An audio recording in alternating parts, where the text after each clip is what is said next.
Bismillahirrahmanirrahim. Assalamualaikum warahmatullahi wabarakatuh. Alhamdulillahi rabbil alamin.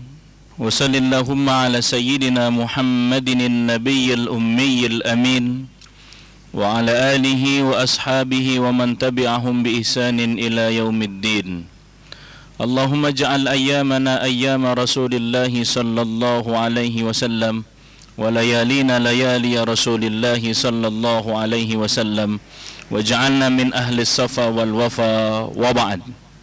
Ma'asyiral muslimin, jamaah pemirsa yang berada di rumah yang dimuliakan oleh Allah Subhanahu wa taala.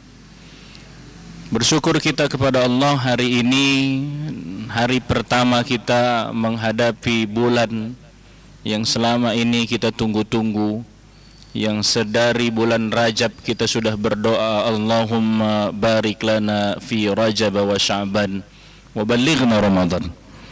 Hari ini sampailah kita di bulan Ramadan, bulan yang penuh dengan keberkahan, syahrun mubarak. Maka pada kesempatan kali ini tema kita sebagaimana yang telah diberikan oleh pengurus Masjid Agung As-Salam Kota Lubuk Linggau. Tema kita hari ini adalah berbahagia atau menyambut Ramadan dengan gembira. Bagi pemirsa, teman-teman, bapak-bapak, ibu-ibu, rekan-rekan sekalian yang mempunyai pertanyaan, maka di akhir majelis nanti kita membuka sesi tanya jawab. Bagi yang ingin bertanya silahkan dituliskan di kolom komentar yang ada di bawah. Baik, kenapa kita mesti gembira, mesti bahagia dengan datangnya bulan Ramadan? Karena bulan Ramadan adalah satu-satunya bulan yang secara eksplisit, secara tegas, secara nyata Allah sebutkan di dalam Al-Quran. Berbeda dengan bulan-bulan yang lain. Bulan-bulan yang lain tidak ada yang Allah sebutkan secara tegas di dalam Al-Quran. Hanya ada bulan Ramadan yang Allah sebutkan secara tegas, sebagaimana Allah berfirman dalam Quran surat Al-Baqarah ayat 185.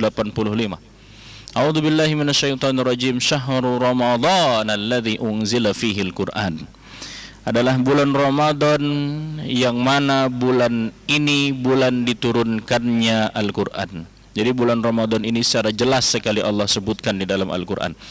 Yang pastinya kalau sudah secara nyata, secara tegas, secara jelas Allah sebutkan di dalam Al-Qur'an, dia tidak sama nilainya dengan bulan-bulan yang lain. Bahkan lebih istimewa daripada bulan istimewa yang 4. Sebagaimana Nabi bersabda ada 4 bulan yang istimewa. Minha arba'atun hurum, yaitu bulan Rajab, bulan Zulqa'dah, bulan Zulhijjah, bulan Muharram. Maka bulan Ramadan ini jauh daripada kata mulia tersebut. Dia bulan yang begitu istimewa. Para ulama, para salaf as-salihin itu bahkan sampai 6 bulan sebelum Ramadan mereka sudah berdoa agar sampai kepada bulan Ramadan. Sitata ashhurin, sampai 6 bulan sebelum Ramadan mereka berdoa agar sampai di bulan Ramadan. Setelah itu 6 bulan setelahnya berdoa agar apa yang dikerjakan ketika bulan Ramadan ini diterima oleh Allah Subhanahu wa taala. Maka itu hari ini kita bergembira. Akan tetapi bukan hanya sekedar gembira saja, tapi gembira dengan iman agar dosa-dosa kita diampuni oleh Allah Subhanahu wa taala. Ada satu hadis yang sering dibacakan oleh penceramah. Dia juga sering dibawakan oleh muballigh, tapi terkadang kurang teliti daripada menyampaikan hadis tersebut. Hadis ini hadis palsu. Bahkan ada yang mengatakan la aslalahu, tidak ada sumbernya. Kalau kata Ustadz Adi Hidayat, bahkan di dalam hadis palsu pun tidak ada hadisnya. Apa dia? Man fariha bidukhuli Ramadan haramallahu jasadahu 'alan nar. Siapa yang bergembira dengan datangnya bulan Ramadan, maka haram jasadnya dijilat api neraka. Hadis ini hadis palsu, tidak ada periwayatnya. Jadi jangan sampai kita menyampaikan sesuatu yang tidak ada riwayatnya. Kata Nabi apa? Man kadzdzaba alayya muta'ammidan falyatabawa maq'adahu minan nar. Barang siapa yang sengaja berdusta atas namaku, atas nama Rasul, maka tempatnya nanti adalah di neraka jahanam. Naudzubillah. Maka bukan hanya sekedar bergembira seperti itu. Lalu bagaimana sebenarnya bergembira yang diajarkan? Rasulullah SAW bersabda, yubasyir ashabahu, memberikan kabar gembira kepada para sahabatnya tentang bulan Ramadan ini. Apa kata Nabi? Qad ja'akum syahrul Ramadan syahrun mubarak. Telah datang kepada kalian bulan Ramadan, bulan yang penuh dengan keberkahan. Ini bulan penuh dengan keberkahan. Insya Allah kita berdoa sama-sama kepada Allah Subhanahu wa Ta'ala. Semoga dengan berkahnya bulan Ramadan ini Allah angkat wabah penyakit yang selama ini kita rasa dengan barokah daripada Ramadan. Saya tidak mengatakan penyakit ini akan hilang di bulan Ramadan, tapi saya katakan sama-sama kita berdoa kepada Allah, semoga atas dasar keberkahan daripada bulan Ramadan Allah angkat daripada penyakit yang sama-sama kita takut sekarang ini. Pemirsa sekalian, Bapak Ibu rahimakumullah, qad ja'akum syahrul Ramadan syahrun mubarak, bulan yang penuh dengan keberkahan. Dan berkah ini hanya Allah berikan kepada orang-orang yang bertakwa. Ada 4 pemberian Allah Subhanahu wa Ta'ala. Yang pertama adalah rahmat. Rahmat ini Allah berikan kepada siapapun makhluknya, baik dia beriman maupun tidak beriman, maka dia mendapatkan rahmat. Yang kedua, pemberian Allah berupa nikmat. Nikmat ini Allah berikan kepada orang-orang yang beriman. Jadi ada yang beriman, ada yang bertakwa. Jadi takwa itu derajatnya di atas daripada beriman. Orang yang beriman maka dia akan mendapatkan nikmat, sebagaimana dalam Quran surat Al-Fatihah, siratal ladzina an'amta alaihim, adalah orang-orang yang engkau beri nikmat. Orang beriman dia akan mendapatkan nikmat. Di atas daripada nikmat itu adalah barokah, berkah. Dan bulan Ramadan ini adalah bulan penuh dengan keberkahan. Oleh karena itu kita gembira dengan bulan yang penuh dengan keberkahan ini. Syahrun Ramadan syahrun mubarak, iftaradallahu alaikum siyawah, di mana pada bulan ini Allah wajibkan kepada kita untuk berpuasa. Alhamdulillah, kita umat Nabi Muhammad ringan puasa kita ketimbang umat terdahulu. Umat-umat terdahulu kalau puasa itu tidak ada yang namanya makan sahur. Akan tetapi umat Nabi Muhammad sallallahu alaihi wasallam sudahlah ada syariat makan sahur. Terlebih lagi ketika kita makan sahur kita mendapatkan barokah. Tasahharu fa inna fis sahuri barokah. Makan sahurlah, karena sesungguhnya ketika kita makan sahur itu mendapatkan keberkahan dari Allah Subhanahu wa Ta'ala. Apalagi bedanya puasa sekarang dengan umat-umat terdahulu. Sayyidah Maryam itu berpuasa, itu bukan hanya tidak boleh makan dan tidak boleh minum, tapi juga tidak boleh berbicara. Itu mengapa ketika Sayyidah Maryam dituduh berzina, dia membawa anak laki-laki yang bernama Nabi Isa alaihi salam. Dia dituduh berzina, Maryam diam saja, dia tidak menjawab. Kenapa tidak dijawab tuduhan tersebut? Karena saat itu Maryam sedang berpuasa. Inni lan ukallimal yauma insiya. Saat ini inni nadartu lirrahmani sauman falan ukallimal yauma insiya. Saat ini aku sedang berpuasa dan aku tidak akan berbicara kepada siapapun. Puasa kita sekarang umat Nabi Muhammad SAW disyariatkan sahur, berbicara pun tidak membatalkan puasa. Ini adalah sebagai bentuk keringanan syahrul Ramadan, bulan yang penuh dengan keberkahan. Tuftahu fihi abwabul jannah, kata Nabi, agar kita bergembira di bulan ini, di bulan Ramadan ini. Pada bulan ini tuftah, dibukakan abwabul jannah, pintu-pintu surga dibuka. Kalau pintu surga dibuka, toh kita tidak masuk ke dalamnya, maka rugi sekali. Karena pintu surga sudah dibuka. Loh kok kita nggak bisa masuk ke dalamnya? Kalau kata Gus Baha itu, apa dia? Kita ini umat Islam punya kunci untuk masuk surga. Kita tidak punya kunci untuk masuk neraka. Apa dia kunci masuk surga? La ilaha illallah Muhammadur Rasulullah sallallahu alaihi wasallam. Kuncinya kita sudah punya. Punya kunci tapi nggak masuk sana, kan aneh. Ini amat sangat tidak wajar. Kita punya kuncinya tapi kita tidak masuk ke sana. Maka kita gunakan kunci tersebut untuk masuk ke sana. Nah, bulan Ramadan ini sekarang di mana surga dibuka.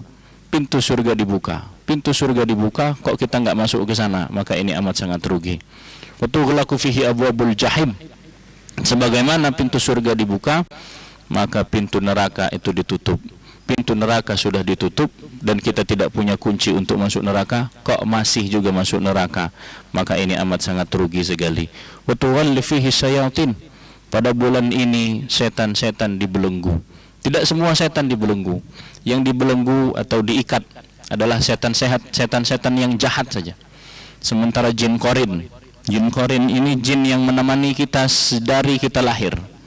Jadi kita lahir sudah ada kawan. Kawan itu berbentuk jin menemani kita, namanya jin korin. Dia tidak diikat, dia masih bisa menggoda kita. Yang diikat di sini adalah setan-setan, jin-jin yang jahat. Dia dibelenggu. Wa tughallu fihi syayatin. Fihi lailatun khairun min alfi syahrin. Pada bulan ini, Masya Allah, ini adalah awal Ramadan. Sedari awal kami katakan, kami sampaikan bahwa di bulan Ramadan ini ada satu malam yang nilainya lebih baik, khairun min alfi syahrin, lebih baik daripada 1000 bulan. Tidak mesti di akhir Ramadan, karena kebanyakan muslimin dia baru mulai mencari malam Qadar tersebut atau Lailatul Qadar ketika di akhir-akhir Ramadan. Padahal bisa saja terjadi Lailatul Qadar itu di hari pertama ketika bulan Ramadan. Karena yang pastinya Lailatul Qadar itu bulan Ramadan, dan tidak mungkin dia nyasar ke bulan Syawal, dia tidak mungkin. Yang pastinya dia di bulan Ramadan. Masalah tanggalnya berapa itu rahasia. Dan memang Nabi tidak menyampaikan secara tegas tanggal berapa. Hanya saja ada beberapa riwayat, ada yang mengatakan tanggal 27, ada yang mengatakan di tanggal-tanggal ganjil di akhir bulan. Tapi ada juga yang mengatakan bahwa di awal Ramadan itu bisa saja terjadi Lailatul Qadar. Maka Lailatul Qadar ini, beribadah kita pada malam Lailatul Qadar ini lebih baik, khairun min alfi syahrin, lebih baik daripada 1000 bulan. Dia bukan senilai dengan 1000 bulan, tetapi khairun itu artinya lebih baik. Lebih baik daripada 1000 bulan berarti bisa 2000, bisa 3000, bisa 4000. Lebih banyak, lebih baik. Dia yang pastinya adanya di bulan Ramadan. Maka dari awal sekarang kita mencari malam tersebut. Man hurrima khairaha faqad hurim. Barang siapa yang tidak mendapatkan kebaikan pada bulan Ramadan ini, maka pada bulan apa lagi dia akan mendapatkan kebaikan? Seandainya bulan Ramadan saja, yang mana bulan ini adalah bulan maghfirah, bulan ampunan, yang mana amalan sunnah saja dihitung seperti ibadah wajib di bulan lain. Lalu bagaimana dengan amalan wajib? Amalan wajib dikalikan 70 kali lipat. Kalau amalan sunnah pahalanya sama dengan amalan wajib di bulan lain, maka amalan wajib kita di bulan ini itu 70 kali lipat pahalanya, minimal 70 kali lipat. Sholat asar kita hari ini tidak sama dengan sholat asar kita kemarin. Sholat subuh kita hari ini tidak sama dengan sholat subuh kita hari kemarin. Minimal 70 kali lipat dikalikan pahalanya. Itu ibadah wajib. Belum lagi puasa itu sendiri. Puasa itu sendiri pahalanya tak terhingga. Hanya ada 2 amalan yang pahalanya tak tertinggal. Yang pertama adalah sabar, innama yuwaffas sabiruna ajrahum bighairi hisab. Adalah pahala bagi orang-orang yang bersabar itu adalah tanpa batas. Bahkan nanti ketika di mahsyar ada orang-orang yang langsung masuk ke dalam surganya Allah, sampai-sampai malaikat bertanya kepada mereka, ila aina tadhhabun, kemana kalian akan pergi? Maka orang-orang itu mengatakan, kami akan masuk ke dalam surga. Lah, kenapa kalian masuk ke dalam surga sementara kalian belum dihisap? Allah memerintahkan kami masuk ke dalam surga. Tidak ada hisap-hisapan, tidak ada hitung-hitungan. Apa yang kalian lakukan selagi di dunia sehingga kalian masuk ke dalam surga tanpa hisap? Atas dasar kesabaran yang telah kami lakukan. Innama yuwaffas sabiruna ajrahum bighairi hisab. Orang yang sabar pahalanya tidak terhingga, tak terhingga. Maka ada juga yang tak terhingga pahalanya. Apa dia? Yaitu berpuasa. Di dalam hadis qudsi disebutkan, as-saumu li, puasa itu adalah untukku, kata Allah, wa ana ajzibih, aku langsung yang akan memberikan pahalanya tanpa hitung-hitungan. Kenapa? Taraka syahwatahu wa ta'amahu wa syarabahu. Hari ini kita meninggalkan makanan, yang mana makanan itu kita dapatkan secara halal. Kita dapatkan makanan itu secara halal, tapi kita tinggalkan. Kenapa? Karena Allah Subhanahu wa ta'ala. Minuman, meskipun minuman itu halal dan kita dapatkan dengan cara yang halal, kita tinggalkan minuman tersebut. Untuk siapa? Karena apa? Karena Allah Subhanahu wa ta'ala. Pasangan kita di rumah, istri kita, suami kita, halal, tapi kita tinggalkan di pagi hari. Kenapa? Karena Allah Subhanahu wa ta'ala. Maka di dalam bulan puasa ini, di dalam bulan Ramadan ini adalah pelatihan agar kita menahan hawa nafsu, melawan daripada setan. Karena ada 3 musuh, dan 2 di antara 3 itu kita lawan di bulan Ramadan. 3 musuh kita, yang pertama adalah setan. Asyaiton aduwwul lakum, kata Allah, setan itu adalah musuh. Dan musuhnya itu bukan musuh dalam selimut. Setan itu musuh yang nyata, kata Allah. Dan setan itu pun telah dibelenggu, telah diikat di bulan Ramadan. Apalagi musuh kita, hawa nafsu. Innan nafsa la'ammaratun bisu. Sesungguhnya hawa nafsu itu pasti menjurus kepada keburukan. Illa man rahima rabbi, kecuali yang dirahmati oleh Allah. Hari ini juga hawa nafsu itu sebagai musuh kita, dan kita lawan hawa nafsu tersebut selama 1 bulan. Nafsu, yang mana nafsu ini adalah membahayakan dan membuat banyak manusia masuk ke dalam neraka. Na'udzubillah. Maka nafsu ini ditahan dengan apa? Dengan cara lapar.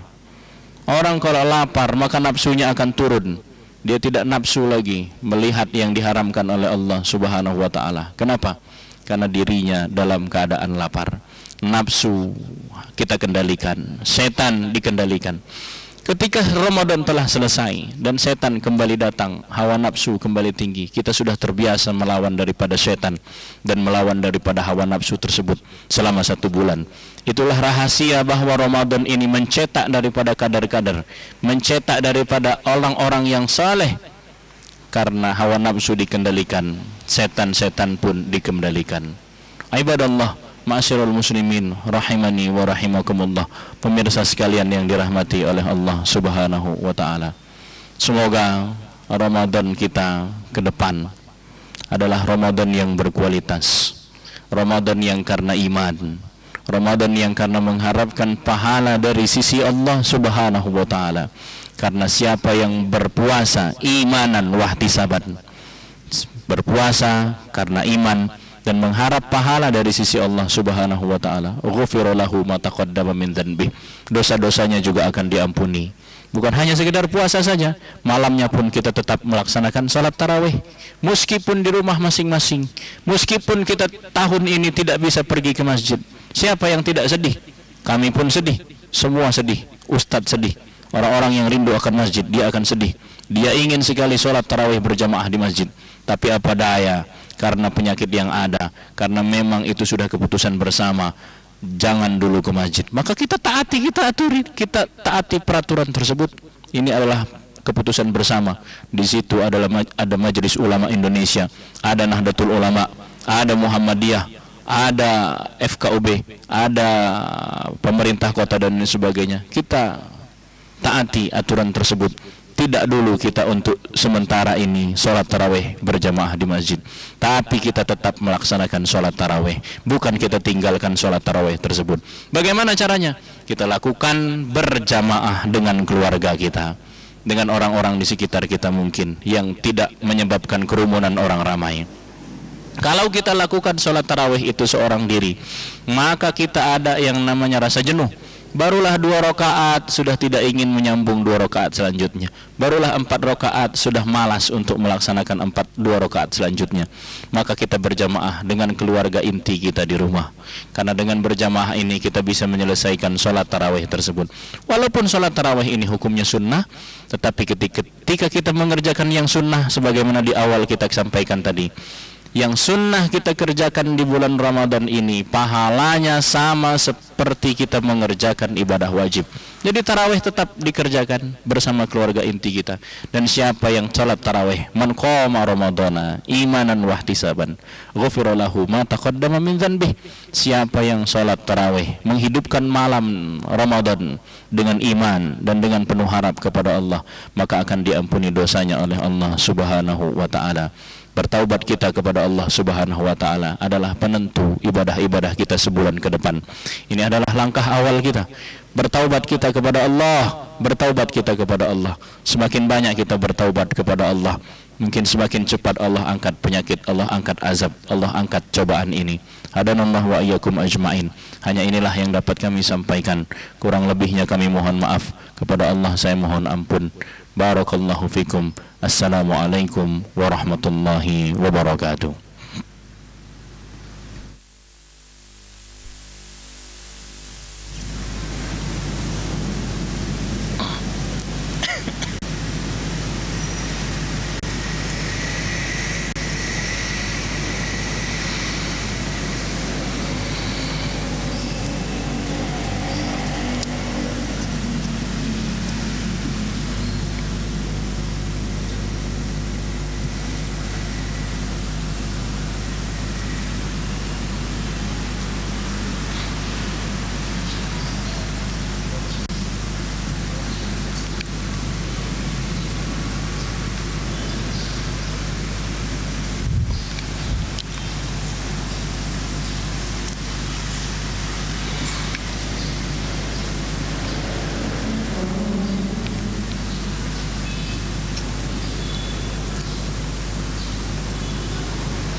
Assalamualaikum warahmatullahi wabarakatuh.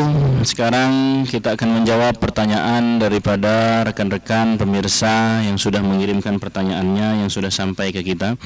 Pertanyaan pertama adalah, Assalamualaikum Ustadz, apakah benar tidur di bulan puasa itu ibadah? Tidur di bulan puasa itu ibadah. Ini hadisnya adalah hadis palsu, hadis dhaif. Tidurnya orang yang berpuasa adalah ibadah.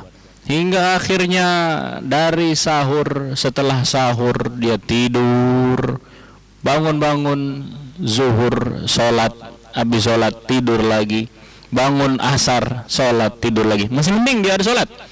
Ada juga tidur, bangun-bangun, azan maghrib, zuhur tinggal, subuh tinggal. Naudzubillah. Maka ini pemahaman yang keliru. Tidak ada hadis tidurnya orang yang berpuasa itu adalah ibadah. Tidak ada hadis sahih, yang ada hadis lemah, hadis palsu. Bayangkan seandainya ada orang yang ingin masuk ke dalam agama Islam, kemudian di bulan Ramadan dia melihat para muslimin, kaum muslimin, kerjaannya di bulan Ramadan tinggal tidur saja. Tapi bukan berarti tidur itu tidak boleh. Tidur istirahat boleh, tapi menjadikan Ramadan itu hari ke hari hanya tidur saja, ini bermasalah. Tidak ada ibadah yang dia kumpulkan. Alangkah enaknya saja kalau seandainya tidur saja dinilai ibadah, ya sudah tidur saja dari pagi sampai nanti ke maghrib, naudzubillah, summa naudzubillah. Bahkan ada yang dari subuhnya dia sudah tidur, naudzubillah. Makanya biar subuhnya tidak ketiduran karena makan sahur, makanya Nabi mengajarkan sahur itu sebenarnya waktu yang tepat itu kapan? Dalam hadis ada di dalam kitab Riyadhus Shalihin, pasal bab tentang sahur, Nabi SAW ketika ditanya, sesungguhnya sahurnya Nabi itu kapan? Qadra khamsina ayah, sekitar 50 ayat sebelum azan subuh. Jadi sebelum azan subuh agak-agak sekitar 50 ayat, saat itulah Nabi sahur. Dan itulah yang disebut dengan tasaharu, fa inna fis sahuri barakah. Sahur yang penuh dengan keberkahan itu sebenarnya adalah sahur yang 50 ayat sebelum azan subuh. Kira-kira 50 ayat itu berapa menit? 50 ayat paling tidak 20 sampai 30 menit. Jadi sebenarnya sahur yang pas itu adalah kalau seandainya subuhnya jam 5, maka sahur yang pas yang mendapatkan keberkahan itu adalah jam 4.30, setengah jam sebelum azan subuh. Setelah itu kita makan sahur. Setelah makan sahur, oleh karena waktunya mepet ke subuh, maka jangan tidur. Ini ada orang habis makan sahur kemudian tidur, menganggap tidur ibadah. Ya sudahlah, sholat ibadah, tidur ibadah. Jadi ya milih tidur aja daripada sholat. Maka ini adalah pemahaman yang keliru. Tidak ada hadis sahih yang menjelaskan bahwa tidurnya orang yang berpuasa itu adalah ibadah. Wallahu a'lam bishawab. Ustadz, tadi dikatakan bahwa di bulan Ramadan ini setan-setan dibelenggu. Apakah yang dimaksud dengan setan-setan dibelenggu itu? Mohon penjelasannya. Setan-setan dibelenggu atau setan-setan diikat itu yang dimaksud adalah dua. Yang pertama, yang diikat atau dibelenggu di sini adalah setan-setan, jin-jin yang jahat-jahat. Jadi setan itu ada juga pangkatnya. Jadi bukan hanya manusia saja yang punya pangkat. Setan itu ada juga dia pangkatnya. Setan yang pangkatnya udah tinggi, yang derajatnya udah tinggi, pangkatnya sudah tinggi, jenderalnya namanya iblis, jenderal setan, pimpinan daripada setan ini. Kalau dia pangkatnya sudah tinggi, setan ini, maka ketika bulan Ramadan dia diikat, dia tidak boleh mengganggu. Tapi yang kecil-kecil, setan-setan yang kroco-kroco, yang pion-pion, ini dia boleh untuk mengganggu. Apa maknanya? Berarti kalau ada di bulan Ramadan ini orang yang terganggu, yang mengganggu dia bukan setan-setan yang pangkatnya tinggi, anak buah setan. Kalau seandainya anak buah setan saja dia terganggu, bagaimana kalau seandainya nanti di luar Ramadan yang ganggu dia itu setan yang pangkatnya lebih tinggi? Itu pemahaman pertama bahwa setan itu dibelenggu. Yang dimaksud dengan setan dibelenggu, yang diikat adalah yang jahat-jahat, yang sudah tinggi pangkatnya, yang kecil-kecil tidak. Itu pemahaman yang pertama. Pemahaman yang kedua, yang dimaksud dengan setan dibelenggu adalah ibarat kita terikat. Saya diikat, tapi bukan berarti saya tidak bisa bergerak. Ketika saya diikat, saya masih bisa bergerak, tapi gerak saya tidak bebas. Begitu juga dengan setan. Di bulan Ramadan ini setan diikat, bukan berarti setan tidak bisa bergerak. Setan masih bisa bergerak di bulan Ramadan ini, cuma saja bergeraknya tidak bebas. Kenapa? Karena dia dibelenggu. Sedangkan dalam keadaan tidak bebas saja kita dapat tergoda.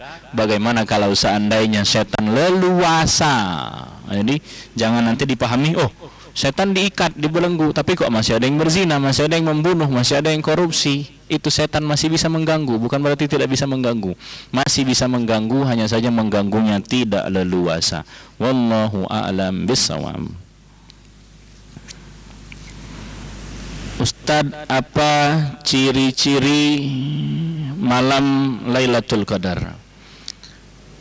Ciri-cirinya yang pasti malam itu penuh dengan kesejukan, hening, keesokannya cerah, dan tidak ada hujan pada malam tersebut. Malam Lailatul Qadar memang tidak tahu pastinya kapan. Tapi biasanya ketika ayam sudah mulai bersahutan, itu ayam-ayam itu melihat daripada malaikat-malaikat yang turun. Karena sesungguhnya malam Lailatul Qadar sebagaimana disebutkan di dalam Al-Qur'an, inna anzalnahu fi Lailatul Qadar. Wa ma adraka ma Lailatul Qadar, Lailatul Qadri khairum min alfi syahrin, tanazzalul malaikatu warruhu. Para malaikat turun secara berbarengan. Banyak malaikat yang turun, penuh bumi ini dengan para malaikat. Malaikat ini kita tidak bisa menengoknya, tapi Allah berikan kemampuan terhadap ayam. Dia bisa menengok daripada malaikat yang turun. Ini hanya dugaan, tidak pasti. Dugaannya adalah ketika ayam sudah mulai banyak berkokok, bisa saja dia melihat malaikat turun, dan mungkin saja itu adalah malam Lailatul Qadar. Kalau ayam berkokok melihat malaikat, kalau anjing menggonggong maka dia melihat setan. Kalau keledai bersuara, berteriak, maka dia juga melihat setan. Maka Nabi mengajar, kalau kalian mendengar keledai bersuara, fasta'iz billah, mohon perlindunganlah dari Allah Subhanahu wa taala. A'udzubillahi minasyaitonirrajim. Begitu juga kalau seandainya anjing sudah menggonggong, karena anjing dia bisa melihat setan. Kalau banyak anjing menggonggong, kita memohon perlindungan dari Allah. A'udzubillahi minasyaitonirrajim. Karena saat itu anjing itu sedang melihat setan. Wallahu a'lam bishawab.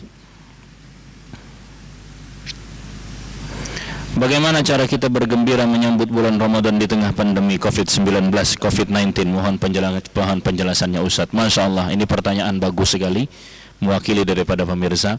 Bagaimana kita gembira sementara keadaan kita sekarang dalam keadaan ujian. Ibtalahumullah. Hari ini kita diuji oleh Allah. Bagaimana caranya kita bergembira sedangkan kita sedang diuji? Rekan-rekan sekalian, saudara-saudara sekalian, percayalah, Allah tidak akan pernah menguji di luar batas kemampuan kita. Itu yang pertama, yang mesti kita pahami. Yang kedua, balasan daripada ujian ini adalah pahala yang besar. Sabar kita atas ujian yang kita hadapi sekarang. Yakin kita, kalau kita sabar, maka Allah akan memberikan pahala yang besar. Dan itulah yang membuat kita bergembira ketika bulan Ramadan ini. Bagaimana caranya kita bergembira? Kita sekarang sedang dalam keadaan COVID-19. Sabar dan pahala daripada sabar itu adalah tak terbatas. Bayangkan pahala tak terbatas itu kita dapatkan. Disitulah yang membuat kita bergembira. Dan hikmah daripada itu juga, Masya Allah, tadi malam kami tarawih di rumah. Berkumpul di situ sanak keluarga, sanak saudara yang mungkin kalau tidak ada COVID ini mungkin tidak berkumpul. Pergi ke masjid, ada yang ke masjid ini, ada yang ke masjid itu, mungkin tidak berkumpul sesama satu keluarga. Tapi oleh karena adanya ujian yang Allah berikan ini, hikmah daripada itu, berkumpullah keluarga. Berkumpul keluarga 1 bulan dengan keluarga inti. Dan imamnya tidak mungkin itu-itu saja. Maka digilir. Hari ini kakak pertama, hari ini kakak kedua, kakak ketiga, kakak keempat, sampai kakak yang ke-7. Kalau anaknya 7. Kalau anaknya 3 berarti dibagi 2. 2 hari 1 orang, ada yang dapat 3. Maka di situ juga latihan. Yang selama ini dia tidak tahu bagaimana cara memimpin sholat berjamaah. Karena memimpin imam tarawih 11 rakaat. Besok-besoknya dia pun menjadi terbiasa memimpin sholat, menjadi imam. Masya Allah, kita mengambil daripada hikmahnya. Lalu bagaimana cara kita bergembira? Bergembiralah atas kesabaran, atas ujian. Allah berikan ujian kepada kita, tidak di luar batas kemampuan kita, dan akan mendapatkan pahala yang lebih besar. Dan itulah yang membuat kita bahagia. Wallahu a'lam bissawab. Bapak-bapak, ibu-ibu, hadirin hadirat pemirsa sekalian, tibalah kita di penghujung acara kita pada kesempatan yang pertama ini. Tetap kita saksikan setiap jam 4 sampai habis. Kita setiap hari akan ada live dari Masjid Agung As-Salam Kota Lubuk Linggau. Semoga menambah wawasan kita atas pemahaman-pemahaman kita di dalam agama kita ini.